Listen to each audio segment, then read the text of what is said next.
Auto insurance can all seem the same until it comes time to use it. So don't get stuck paying more for less coverage. Switch to USAA Auto Insurance and you could start saving money in no time.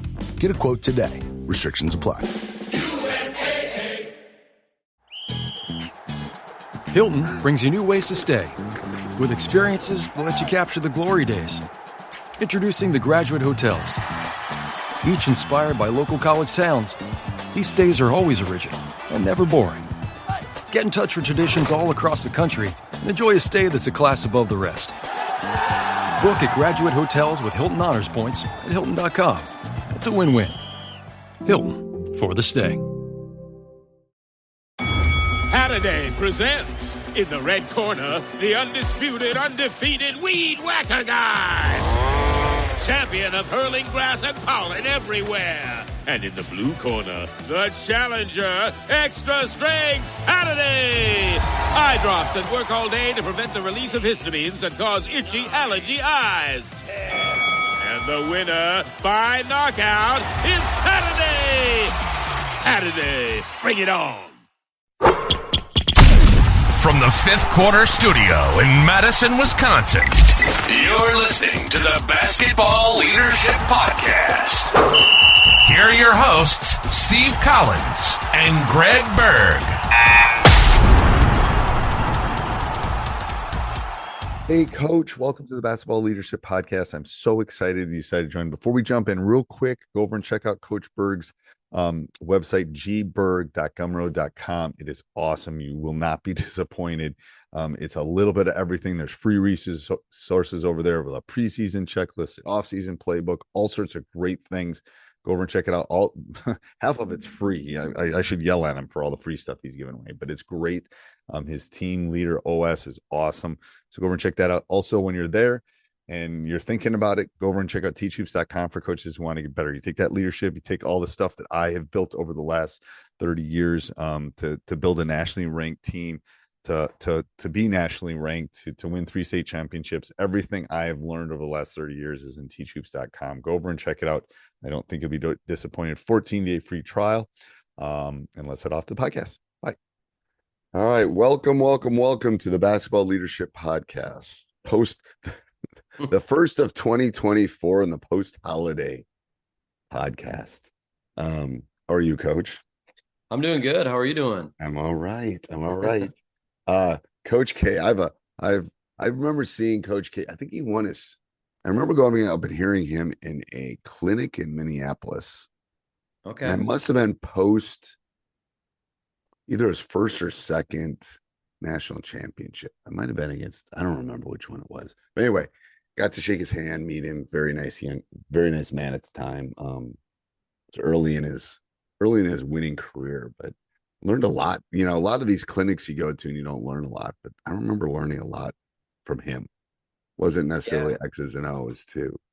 It's interesting going to clinics because I don't know. A lot of times you get those big name coaches and, you know, they're more, you know, recruiters and sales people. A lot of times they're not always the X's and O's type of person. And yeah, I would love to have heard Coach K, or maybe I still will get an opportunity, but read a lot about him, read his books. And, you know, this topic today is kind of on his view with leadership. Yeah. So talk about that. It's like the 5 keys that he's talked about in terms of leadership. Yeah. He's written about leadership and he kind of broke down 5 insights from Coach K on leadership. And I'll just kind of go through them and we can chat about them. But, you know, first and foremost, Coach K says, you know, you have to create shared ownership, you know, and belonging, being part of a team and creating this emotional investment in the team.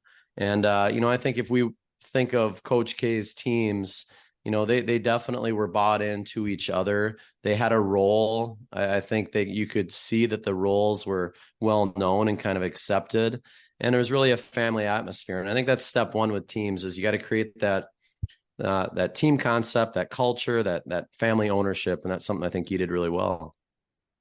Yes, I'm telling you, it's one of the things I took away from him is it's more, you know, we were talking before we even jumped on live here that it's really about the relationships and it's about, you know, the X's and O's will take care of themselves, and the injuries and the sickness, all that stuff will. But if they're, yeah, you got to make it. I tell them it's a unique world. A team is a unique world in the sense that it's like this family for 4 months or a year or something. But then you get a new family.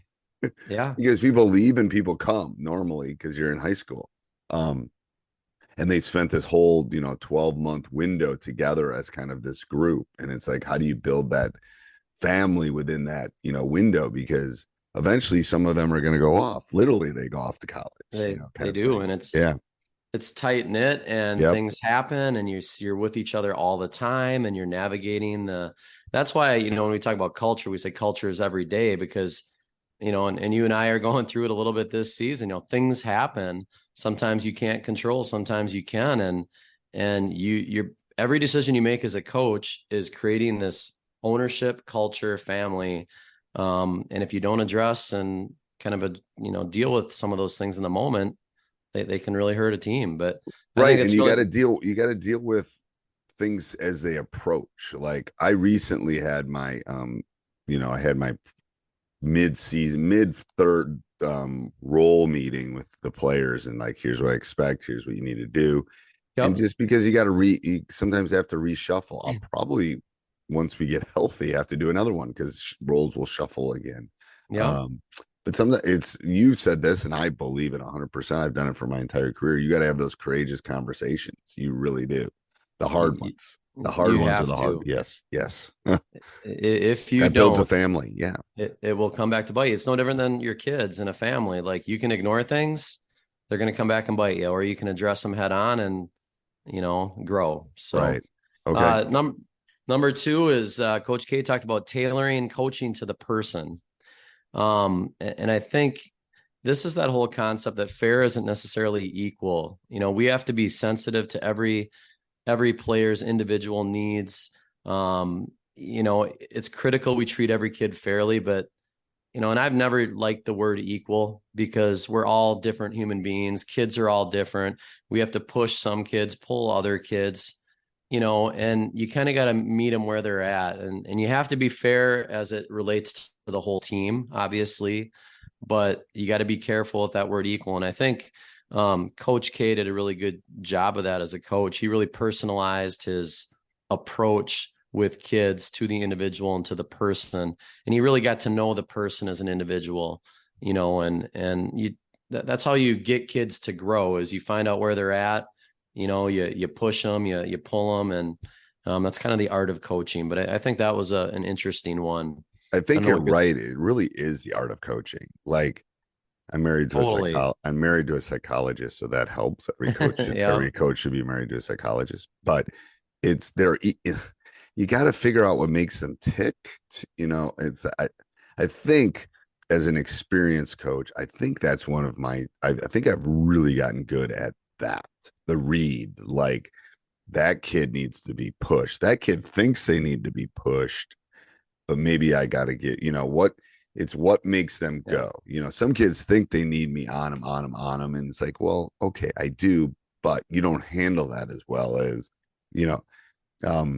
like I'll give you an example. It's like, I coached, it must have been 5 or 6 years ago, Jake Ferguson. He's a starting tight end for the Dallas Cowboys. Yeah. Great football player, good basketball player, but great football. I could have literally, like, I had to ride. He wanted to be ridden hard. And it's like, when I didn't, he was like, he didn't, and he knew it. And that was that's how he performed, but on that same team, the best player was the one I had to kind of like put my arm around, and here's what you need, and blah, blah, blah. And so it's like that read is but it goes back to what we were talking about before. If you haven't spent the year with him, you don't know him, Correct.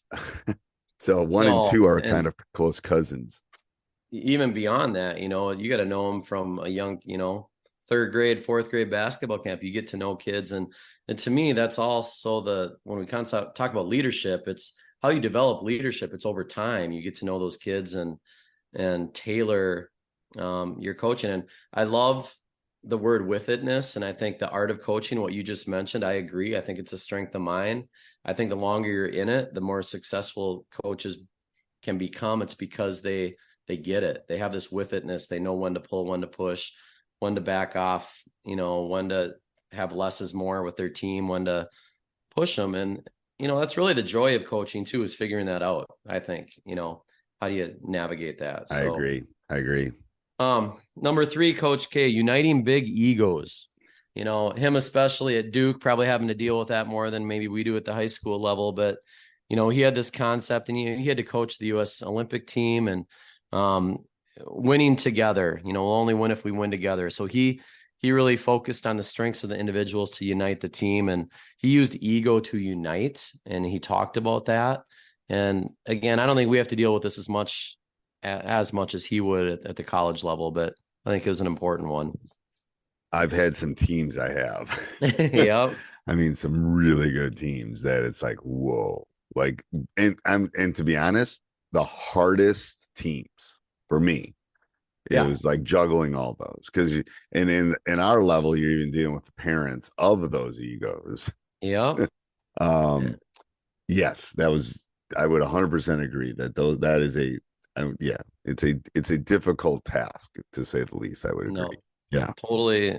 And that's about, what bringing a team is all about. The fourth one he talked about is hearing concerns from teammates and responding thoughtfully. I think he always has an open ear. He wasn't this, guy putting his thumb down on everyone as a coach. I mean, he really was respectful, and he listened to his players. And I think that's important as a coach. Be open to change. I know Coach K changed a lot and evolved over his career with how he coached, as he got different players. So being willing to kind of accept that discussion from kids and then change and modify accordingly, I think is really important as a leader as well.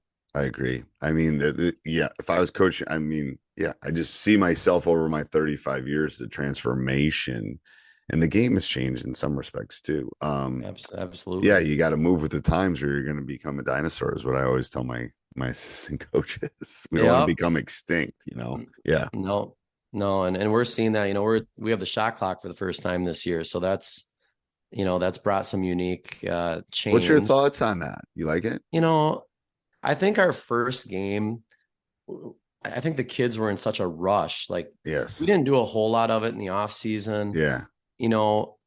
But really in all the games we've played, it's been a minimal issue. There have been a couple games that we would have taken the air out of the ball a little bit more, because we're not opposed to doing that. Right.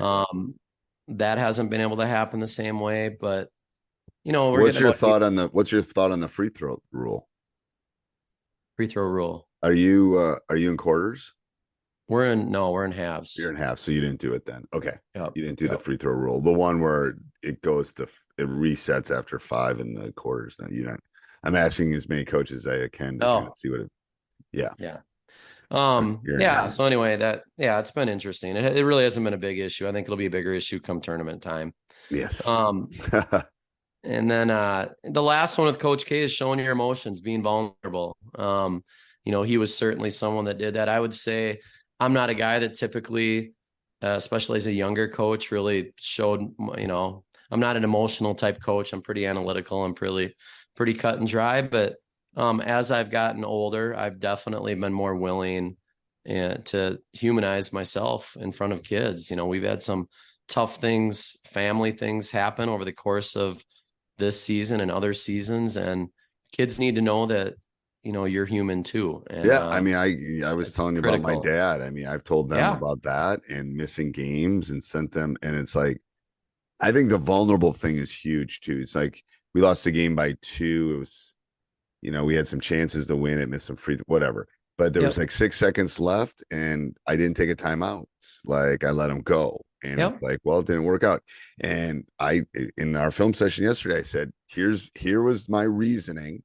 Yep. I will take the blame for that, but here's why I did it, and here's what we can do moving forward. I'll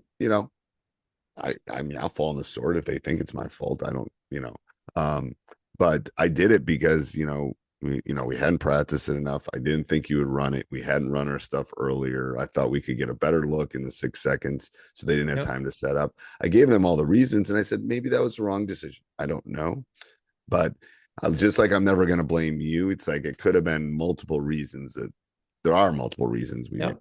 so I think that vulnerability is important for them to see that you're human and you make mistakes too. Yeah, and you're willing to accept them, and you're explaining, hey, here's what I was thinking on it, and we're gonna, I trust us as a team, and Here this we is go. a long process. This is going to help us down the end when we have that situation again. Right, because we'll have done it and we'll have already situated it. All right, good. Till next week, Coach. All right. All right, till next week.